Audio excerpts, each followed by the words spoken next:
पृथ्वीराज चव्हाण यांनी मेट्रोच्या सुद्धा योजना हे केलेल्या होत्या. अटल सेतूची सुद्धा योजना अगोदर प्लॅन झाली होती.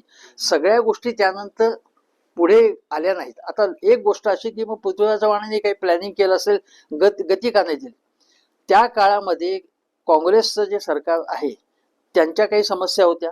त्यांना 2011 नंतर अण्णा हजारेंनी त्यांना बॅकफूटवर नेलेलं होतं. करप्शनच्या वेगवेगळ्या प्रकरणामध्ये गुंतवलेलं होतं.